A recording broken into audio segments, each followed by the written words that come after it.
3, 2, 1, start.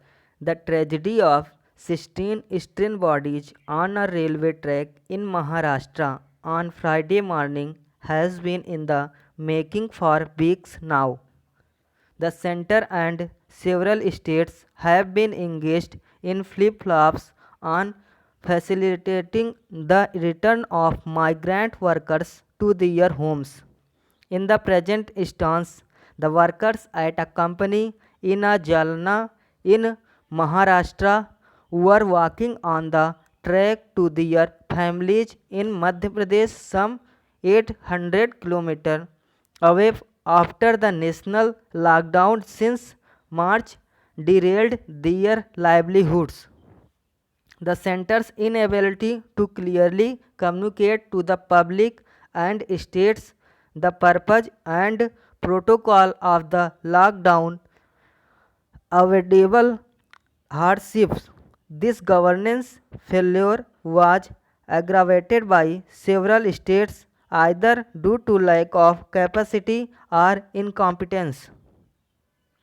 The sight of an endless stream of migrant laborers, some of them carrying toddlers and the infirm, walking towards India's poorer regions from its economic centers will remain an indelible memory of this inept and insensitive approach that had not taken their particular circumstances into account.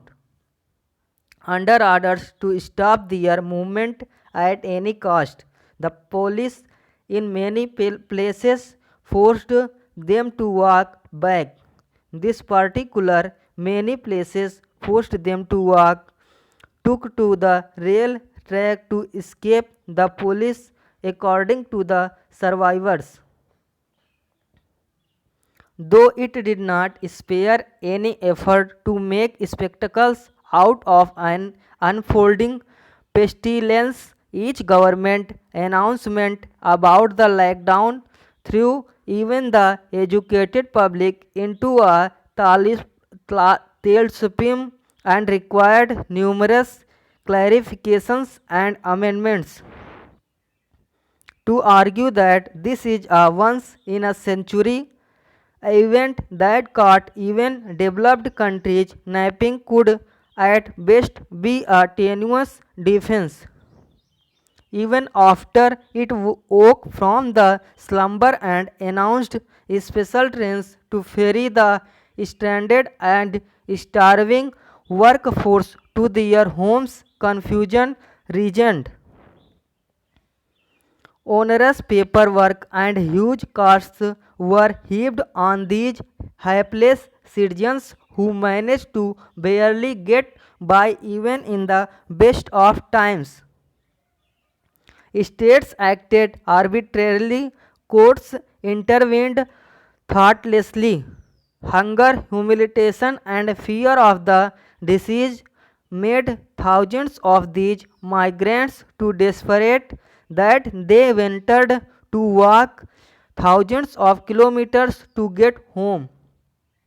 All of this could have been managed better had the center worked with states to map out a strategy to support those who wanted to stay where they were and organized the return of those who choose to do so in an orderly manner.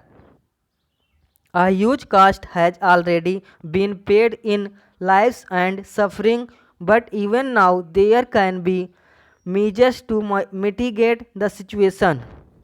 For that, it must have a more open and honest communication with state governments and citizens. Tough measures may be essential, but caring ones are just as vital. This unfolding tragedy must be stopped in its tracks. Stop.